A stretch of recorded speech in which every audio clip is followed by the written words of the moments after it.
नमस्कार, जागते रहो में आपका स्वागत है। मैं हूं आपके साथ शिखा शर्मा।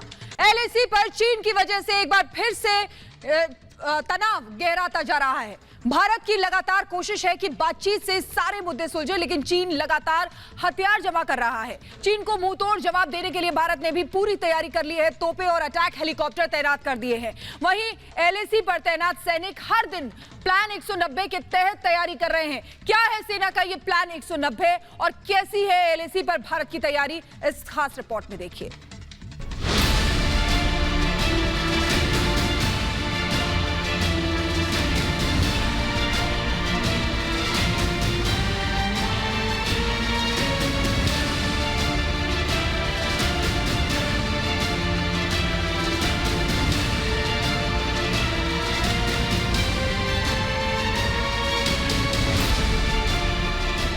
जैसे जैसे सर्दियां आ रही हैं, वैसे वैसे चीन की हरकतों के चलते एलएसी पर तनाव बढ़ता जा रहा है। चीन की किसी भी चाल से निपटने के लिए भारतीय सेना भी एलएसी पर जोरदार तैयारी कर रही है।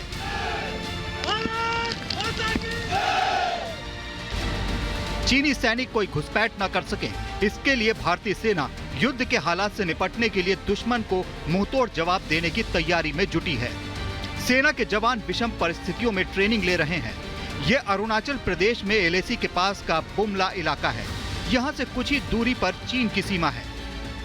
रिपब्लिक भारत इस वक्त आ पहुंचा है लाइन ऑफ एक्चुअल कंट्रोल पर। ये इलाका है बुमला का।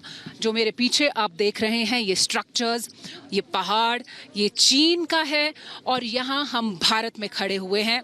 ये बुमला का बॉर्डर मीटिंग पॉइंट है, जहाँ दोनों देशों के सेना के प्रतिनिधि एक दूसरे से मुलाकात करते हैं और अहम मुद्दों पर चर्चा करते हैं। सीमा पर चौकसी कई गुना बढ़ा दी गई है। बोफोर्स तोपों की तैनाती कर दी गई है। शक्तिशाली L-70 एयरगन तैनात कर दी गई हैं, ताकि दुश्मन की किसी भी हलचल से निपटा जा सके। इसके साथ ही भारतीय सेना के जवान एक बेहद कठिन एक्सरसाइज रोज कर रहे हैं, जो उन्हें शक्तिशाली, चौकन्ना और दुश्मन को पस्त करने में मददगार होगी।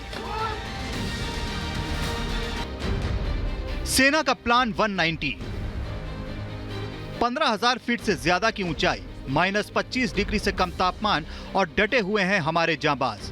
प्लान 190 के तहत एक खास तरह की मिलिट्री ड्रिल की जाती है। ये 190 मिनट की बेहद कड़ी ट्रेनिंग होती है, जिसे हमारे सैनिक रोज करते हैं।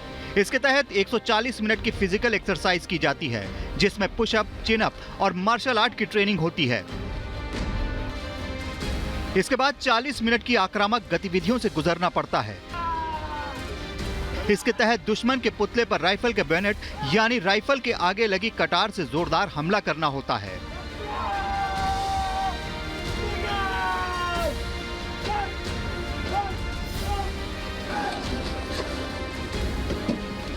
टायर को उठाना, पटकना और हथौड़े से पीटना होता है। लकड़ी के बड़े टुकड़े को कुल्हाड़ी से दो फाड़ करना होता है और सबसे अंत में करीब 10 मिनट तक मेडिटेशन यानी ध्यान लगाना होता है। वास्तविक नियंत्रण रेखा पर जो आप इस वक्त देख रहे हैं, वो बिल्कुल वैसा ही नज़ारा है जो कभी युद्ध शुरू होने पर होगा। और बुमला के असम हिल पर हम इस वक्त देख रहे हैं हमारी सेना की ये ट्रेनिंग, जहां वो एक रियल टाइम सिचुएशन क्रिएट करके दुश्मन पर हमला कर रहे हैं, चाहे वो आर्टिलरी हो या फिर इन्फेंट्री, एयरफोर्स या फिर बाकी कम्युनिकेशन असेट्स, सब एक साथ मिलकर इस इलाके में दुश्मन पर धावा बोलते हुए दिखाई दे रहे हैं। भारतीय सेना ने इस इलाके की सुरक्षा के लिए पूरे प्रबंध कर रखे हैं। हर तरह के अत्याधुनिक हथियार और यंत्र हैं। बेहद सुरक्षित अंडरग्राउंड लोकेशन से फॉरवर्ड लोकेशन को यहां से निर्देश दिया जाता है। इस वक्त मौजूद हैं एक इंटीग्रेटेड डिफेंडेड लोकेलिटी में। ये एक ऐसी लोकेलिटी है जो अंडरग्राउंड बनाई गई है और यहाँ सेना के अलग अलग अंग एक साथ मिलकर दुश्मन को कैसे हरा सकते हैं। मेरे साथ मेजर अंकित हैं, जो हमें बताएंगे कि कैसे यहाँ पर ये ट्रेनिंग की जा रही है। मेजर अंकित, क्या चल रहा है? मैं एक आर्टिलरी का रेप हूँ। मेरा काम है कि जैसे ही मुझे ये इन्फॉर्मेशन मिलती है कि दुश्मन हमारी तरफ बढ़ रहा है, मुझे उसका टेक्निक उसका डेटा अपनी गन्स को पास करना है, उसको ऑब्जर्व करना है, जो इन्फेंट्री रेप्स है उनसे उसका लोकेशन का डेटा लेना है और अपनी गन्स को पास करके भारी मात्रा पर उसके ऊपर नुकसान पहुंचाना है। इसको मैं या तो टेलीफोन के थ्रू कर सकता हूं, लेकिन उससे अच्छी सुविधा हमारे पास है जिसे हम एनहांस्ड टैक्टिकल कंप्यूटर कहते हैं। उसके थ्रू मैं एनिमी की इंफॉर्मेशन अपनी गन्स को पास करके उनके ऊपर आर्टिलरी का फायर मंगा के उनको नेस्तनाबूद कर सकता हूं। इस इलाके में अत्याधुनिक बंकर बनाए गए हैं। बंकर के अंदर कैमरे लगे हैं। यहाँ लाइव फीड और वीडियो स्ट्रीमिंग की सुविधा है। इंटीग्रेटेड बैटलफील्ड प्लान सिस्टम लगा है जो एलएसी पर चीन की हर हरकत पर नजर रखता है। ये ट्रेंचेस यहाँ जगह जगह पर बनाई गई हैं। अगर हम बात करें बुमला की, जो बिल्कुल लाइन ऑफ एक्चुअल कंट्रोल पर है, और हम इस वक्त लाइन ऑफ एक्चुअल कंट्रोल से महज 2 किलोमीटर दूर बने इस इंटीग्रेटेड डिफेंसिव लोकेलिटी पर हैं।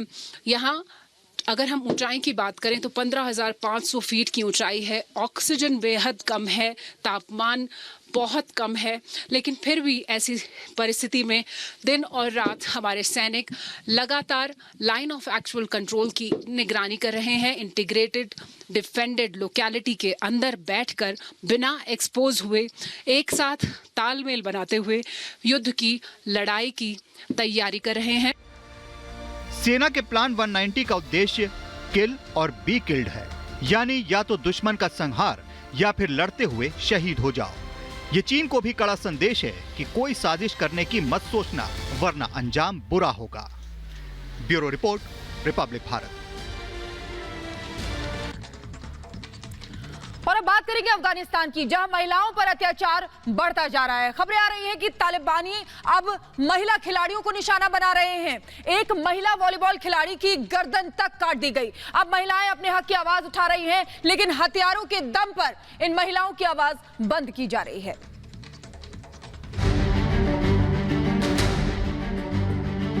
तालिबान राज में महिलाओं पर अत्याचार बढ़ता जा रहा है। महिलाओं के सारे हक छीने जा रहे हैं। पूरी क्रूरता से उनकी आवाज दबाई जा रही है। न उन्हें पढ़ने दिया जा रहा है और न ही खेलने दिया जा रहा है। खबर ये आ रही है कि महिला खिलाड़ियों को ढूंढ रहा है तालिबान, और दिल दहलाने वाली खबर ये है कि तालिबान ने एक महिला खिलाड़ी की गर्दन काटकर उसकी जान ले ली। क्रूरता की हद पार करता तालिबान। महिला वॉलीबॉल खिलाड़ी की ले ली जान। अफगानिस्तान में एक महिला वॉलीबॉल खिलाड़ी का सिर काटने की घटना सामने आई है। मेहजबीन हकीमी अफगानिस्तान की जूनियर वॉलीबॉल टीम का हिस्सा थी, लेकिन अब ये सामने आया है कि तालिबान ने अक्टूबर की शुरुआत में उसकी हत्या कर दी। हकीमी के कोच ने पर्सियन इंडिपेंडेंट नामक एक वेबसाइट को ये जानकारी दी है। ये भी सामने आया है कि तालिबान ने हकीमी के परिवार को इस बारे में किसी से बात नहीं करने की धमकी दी थी। बताया जा रहा है कि कुछ दिन पहले सोशल मीडिया पर हकीमी के कटे हुए सिर और खून से लथपथ गर्दन की तस्वीरें वायरल हुई थी, जिसके बाद तालिबान के हाथों उसकी हत्या की जानकारी सार्वजनिक हुई। महिला खिलाड़ियों को निशाना बनाता तालिबान। बताया जा रहा है कि अफगानिस्तान पर कब्जे के बाद से तालिबान महिला एथलीटों की पहचान कर उन्हें निशाना बनाने में लगा हुआ है। उसके लड़ाके वॉलीबॉल टीम के खिलाड़ियों के पीछे खास तौर पर पड़े हुए हैं, जो राष्ट्रीय और अंतर्राष्ट्रीय प्रतियोगिताओं में हिस्सा लेती थी और मीडिया में भी छाई रहती थी। तालिबान के डर से अफगानिस्तान की महिला एथलीट बहुत बुरी हालत में है। वो छुप कर रहने के लिए मजबूर है। अपने अधिकारों के लिए महिलाएं लगातार सड़कों पर उतर रही हैं। लड़कियों की पढ़ाई रोक दी गई है। लड़कियां सड़कों पर हैं, स्कूल खोलने की मांग कर रही हैं। काबुल समेत देश के दूसरे इलाकों में प्रदर्शन हो रहे हैं। तालिबान ताकत के दम पर इनकी आवाज शांत करने की कोशिश कर रहा है। Bureau report, Republic Bharat.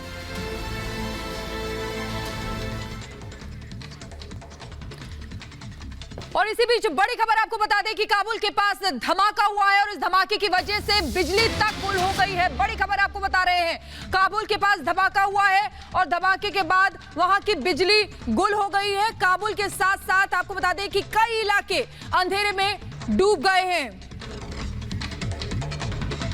तो बड़ी खबर आपको बता रहे हैं। और इधर अफगानिस्तान में तालिबान क्रूरता बरसा रहा है, वहीं पाकिस्तान अपनी दोस्ती साबित करने में लगा हुआ है। कहीं तालिबान से रिश्ते टूट ना जाएं, इसलिए पाकिस्तान के विदेश मंत्री शाह महमूद कुरैशी और ISI चीफ दोनों ही काबुल पहुंच गए हैं।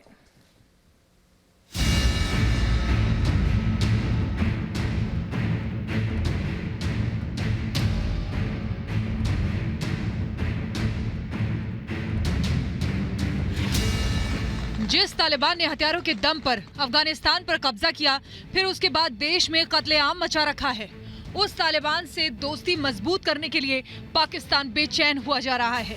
अब पाकिस्तान के बड़े नेता खुद अफगानिस्तान पहुंच चुके हैं। काबुल पहुंचे पाक विदेश मंत्री शाह महमूद कुरैशी।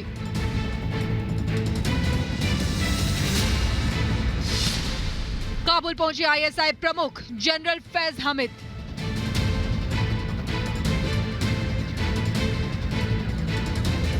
पाकिस्तान के विदेश मंत्री शाह महमूद कुरैशी काबुल पहुंच गए हैं। इस दौरे पर उनके साथ पाकिस्तानी खुफिया एजेंसी ISI के प्रमुख लेफ्टिनेंट जनरल फैज हामिद भी पहुंचे हैं। कुरैशी को एयरपोर्ट पर रिसीव करने के लिए तालिबान के विदेश मंत्री आमिर खान मुक्तकी खुद पहुंचे हुए थे। पाकिस्तानी प्रतिनिधिमंडल ऐसे समय में अफगानिस्तान दौरे पर गया है जब हाल ही में मॉस्को में चीन, पाकिस्तान, अफगानिस्तान और रूस के अधिकारियों की बैठक हुई है। अगले हफ्ते अफगानिस्तान के पड़ोसियों और रूस के विदेश मंत्रियों की बैठक ईरान की राजधानी तेहरान में होनी है। तालिबान की पैरवी करता पाकिस्तान। तालिबान चाहता है कि उसे वैश्विक मान्यता मिले, लेकिन विश्व के तमाम देशों ने उसे मान्यता देने से इनकार कर दिया है। वहीं पाकिस्तान पूरी कोशिश कर रहा है कि दुनिया के तमाम देश तालिबान को मान्यता दे दें। ये भी सामने आया था कि पाकिस्तान ने ही तालिबान को अंतरिम सरकार बनाने में मदद की थी। 4 सितंबर को ISI प्रमुख फैज हामिद अचानक काबुल पहुंच गए थे। हामिद की यात्रा के 3 दिन बाद तालिबान ने एक अंतरिम सरकार की घोषणा की थी। अब एक बार फिर पाकिस्तान के विदेश मंत्री के साथ ISI प्रमुख काबुल में हैं। Bureau report, Republic Bharat. और अब बात करेंगे क्रूज ड्रग्स केस की, जिसमें शाहरुख खान के बेटे आर्यन खान को जमानत नहीं मिल पा रही है। अब इसमें एक और स्टार किड का नाम आ गया है। आपको बता दें कि बॉलीवुड स्टार चंकी पांडे की बेटी अनन्या पांडे का नाम भी इसमें आ गया है। आज एनसीबी ने अनन्या पांडे से भी पूछताछ की।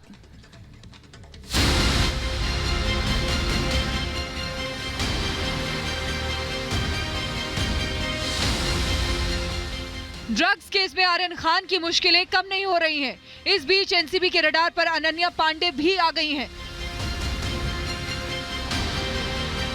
बात आर्यन की करें तो स्पेशल NDPS कोर्ट ने आर्यन खान समेत 8 लोगों की न्यायिक हिरासत को 30 अक्टूबर तक के लिए बढ़ा दिया है। इस बीच अनन्या पांडे शाम करीब 4 बजे एनसीबी के दफ्तर पहुंची और एजेंसी की ओर से पूछे गए सवालों के जवाब दिए। अनन्या अपने पिता चंकी पांडे के साथ एनसीबी के दफ्तर पहुंची थी। उनसे करीब 2.25 घंटे पूछताछ की गई।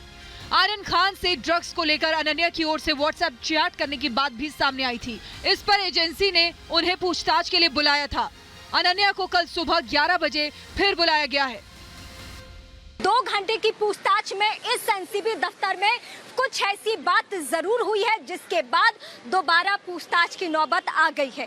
दोबारा पूछताछ के मायने बहुत ही उस तरीके से होते हैं कि शायद कुछ उन्होंने कबूला है, लेकिन इस वक्त की सबसे बड़ी जानकारी है कि अनन्या पांडे फिर इस एनसीबी दफ्तर कल पहुंचेंगी, फिर यहाँ पे उनसे पूछताछ होगी।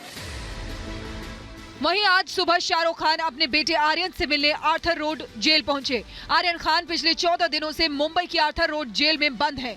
शाहरुख और आर्यन के बीच 18 से 20 मिनट बात हुई। इस बीच एनसीबी के जोनल डायरेक्टर समीर वानखेड़े और एनसीबी नेता नवाब मलिक के बीच आरोप प्रत्यारोप शुरू हो गए हैं।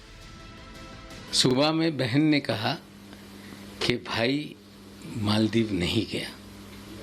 शाम होते होते भाई ने स्वीकार लिया कि मालदीव गए हैं। एनसीबी ने प्रेस रिलीज निकालकर भी स्वीकारा है। दुबई से इनकार किया जा रहा है, लेकिन दुबई की तस्वीर हमने ट्विटर पर डाली है। वो मुंबई का फोटो है और मैं मुंबई में था। मैं तो उनको ये कहता हूँ ना कि सच्चाई को कोई चीज की आँच नहीं। देख लीजिए मैं कहाँ पर हूँ, एयरपोर्ट से डेटा ले लीजिए कहाँ पर हूँ मैं। Bureau report, Republic Bharat. Uttarakhand की बात करें तो बाढ़ और बारिश से उत्तराखंड का बुरा हाल है। जान और माल का काफी नुकसान हुआ है। स्थिति का जायजा लेने के लिए गृह मंत्री अमित शाह भी उत्तराखंड पहुंचे।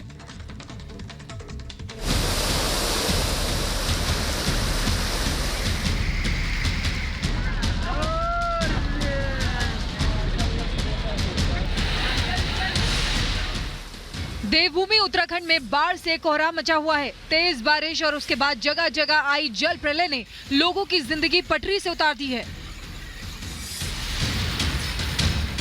जहां देखो वहां पानी नजर आ रहा है। शहरों घरों में पानी घुस चुका है। अब तक 60 से ज्यादा लोगों की मौत हो चुकी है। कई लोग लापता बताए जा रहे हैं।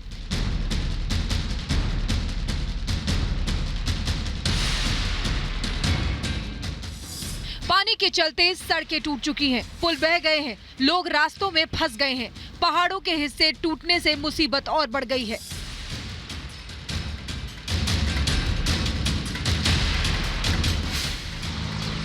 राज्य और केंद्र सरकार पूरे हालात पर नजर रखी हुई है। गृह मंत्री अमित शाह ने गुरुवार सुबह गढ़वाल और कुमाऊं के बाढ़ ग्रस्त इलाकों का दौरा किया। उत्तराखंड सरकार को भरोसा दिया कि केंद्र सरकार पूरी मदद करेगी। प्रधानमंत्री नरेंद्र मोदी जी ने मुख्यमंत्री जी के साथ कई बार बात करी है। मैं देवभूमि की जनता को इतना ही कहना चाहता हूं कि संकट की इस घड़ी में भारत सरकार हर तरीके से देवभूमि के साथ खड़ी है। ये तस्वीरें रुद्रपुर की हैं। एक बड़ा हिस्सा अभी भी पानी में डूबा हुआ है। लोगों को भारी मुश्किलों का सामना करना पड़ रहा है। लोगों के घर तबाह हो चुके हैं। बारिश और बाढ़ से सबसे बुरा हाल नैनीताल और आसपास के इलाकों का है। नैनीताल की मशहूर नैनी झील उफान पर है। पानी का स्तर इतना बढ़ा कि सड़क तक आ गया। ये तस्वीरें नैनीताल के गर्म पानी इलाके की हैं। यहाँ एक विद्युत सब स्टेशन बंद हो गया है। इससे 60 गांवों में बिजली की सप्लाई होती थी। सेना की टीम इसे ठीक करने की कोशिश कर रही है। इसके लिए सेना के जवानों ने उफनती कोसी नदी को रस्सी के सहारे पार किया। Bureau report, Republic Bharat.